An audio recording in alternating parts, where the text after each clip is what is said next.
नमस्कार।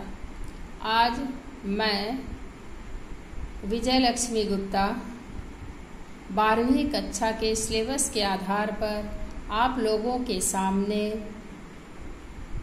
रामधारी सिंह दिनकर जी द्वारा रचित अवकाश वाली सभ्यता की चर्चा करूंगी। कविता पढ़ने से पहले कवि परिचय को जानेंगे। राष्ट्र कवि रामधारी सिंह दिनकर जी का जन्म बिहार राज्य के मुंगेर जिले के सिमरिया घाट में सन 1908 ईस्वी में एक कृषक परिवार में हुआ था। दिनकर जी की प्रारंभिक शिक्षा गांव में ही हुई। इन्होंने मोकामा घाट हाई स्कूल से मैट्रिक की परीक्षा उत्तीर्ण की। पटना कॉलेज से बीए ऑनर्स किया। दिनकर जी को पारिवारिक परिस्थितियों से बाध्य होकर अध्यापन करना पड़ा। वह बिहार सरकार के अधीन रजिस्ट्रार के रूप में भी कार्यरत रहे। इन्होंने मुजफ्फरपुर कॉलेज के हिंदी विभाग के अध्यक्ष के रूप में भी कार्य किया। इन्होंने बिहार सरकार के प्रचार विभाग का उपनिदेशक बनकर भी कार्य किया। इन्होंने भागलपुर विश्वविद्यालय के उपकुलपति पद को भी सुशोभित किया। वह राज्यसभा के सदस्य भी मनोनीत हुए। उन्होंने भारत सरकार के स्वराष्ट्र मंत्रालय में हिंदी सलाहकार के रूप में भी अपनी सेवाएं दी।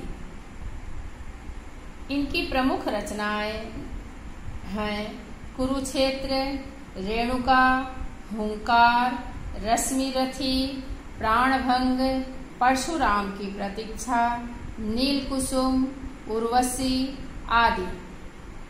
उनके प्रथम प्रमुख काव्य संग्रह हैं। संस्कृत के 4 अध्याय, अर्धनारीश्वर, मिट्टी की ओर आदि उनकी गद्य रचनाएं हैं। दिनकर जी प्रगतिवादी कवि हैं। वह ओज एवं पौरुष के कवि हैं। राष्ट्रीयता की भावना उनकी कविताओं का प्रधान विषय है।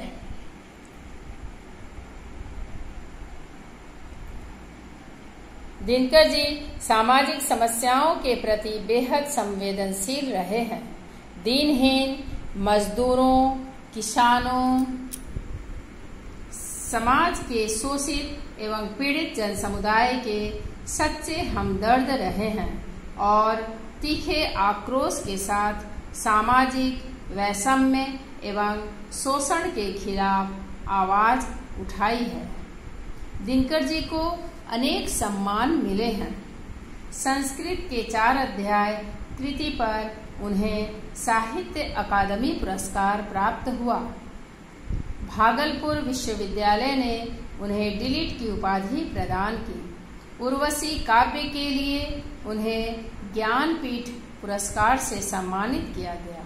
वह राष्ट्रभाषा आयोग के सदस्य भी बनाए गए।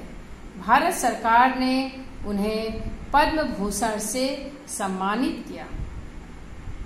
दिनकर जी की मृत्यु 24 अप्रैल 1974 ईस्वी को हुई। दिनकर जी की सबसे बड़ी विशेषता यह है कि वे अपने देश और युग सत्य के प्रति काफी जागरूक थे। दिनकर जी ने अवकाश वाली सभ्यता कविता में मशीनी सभ्यता के दुष्परिणाम की ओर हम सभी का ध्यान आकृष्ट किया है। कवि का कहना है कि मानव ने अपनी सुविधा अनुसार यंत्रों का निर्माण तो किया है, लेकिन उसमें से कुछ यंत्र आज मानव की सबसे बड़ी समस्या बन गई है। आइए अब हम लोग इस कविता के अर्थ को समझें। अवकाश का शाब्दिक अर्थ है खाली वक्त या फुर्सत का समय। कवि दिनकर जी रात के अंधेरे में सितारों की रोशनी को भविष्य तक जाते देखते हैं। अनागत का अर्थ है ना आया हुआ अर्थात अनुपस्थित। भविष्य अभी आया नहीं है, इसलिए कवि ने अनागत शब्द का प्रयोग यहाँ किया है। कवि इस निष्कर्ष में पहुँचते हैं कि ये दुनिया भले ही बदल जाए, लेकिन हमारा भारत भारत ही रहेगा। कवि यह कह रहे हैं कि आज के युग में विज्ञान उन्नति की चरम सीमा पर है, परंतु जिस शांति, प्रेम और अहिंसा की ज्योति संसार से बुझी जा रही है, एक समय आएगा कि वह ज्योति फिर से दक्षिण भारत से ही चलेगी, क्योंकि ऐसा माना जाता है कि भारत में धर्म और सदाचार की धारा दक्षिण भारत से ही चली थी। हम लोगों ने मशीन को अपना साथी बना लिया है। उदाहरण के तौर पर TV, mobile, mixie, washing machine आदि को लिया जा सकता है। आज किसी यंत्र के सहयोग के बिना हर काम में सफलता प्राप्त करना थोड़ा मुश्किल सा हो गया है।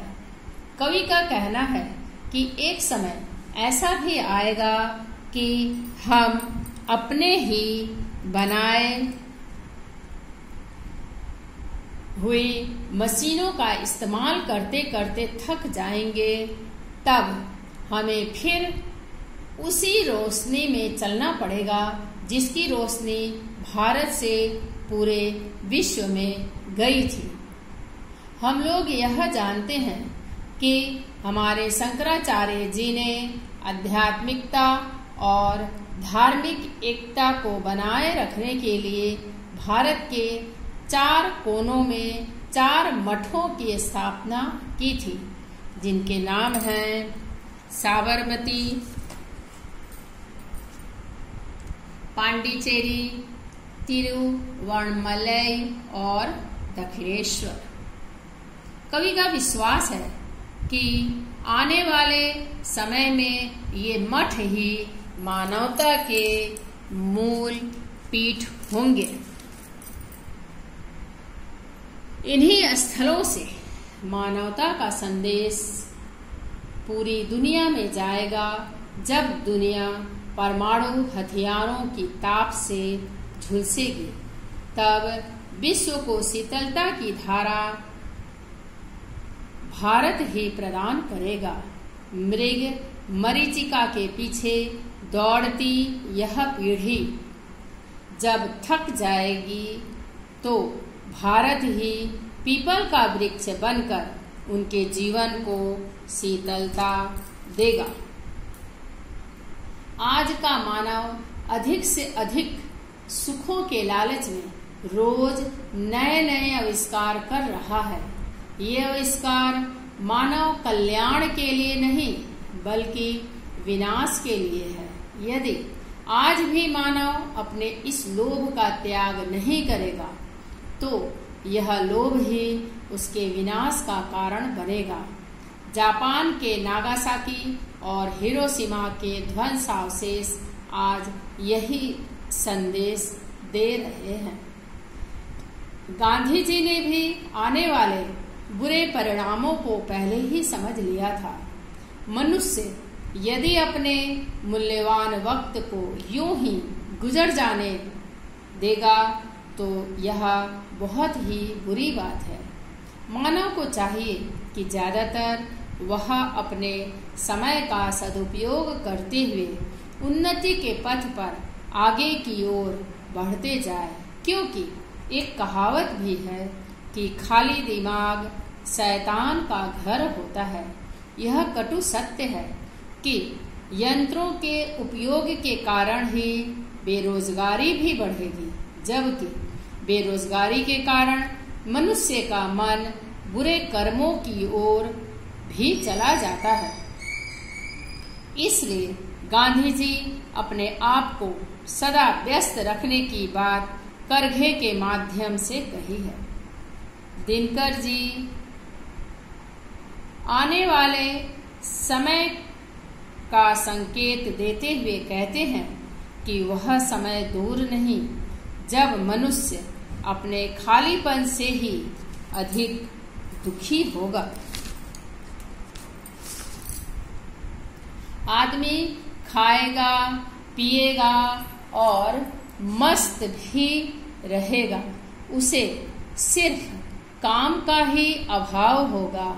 वह सुख तो भोगेगा परंतु अपने खालीपन से स्वयं को ही त्रस्त या परेशान करेगा, क्योंकि उसके पास करने को कुछ नहीं रहेगा।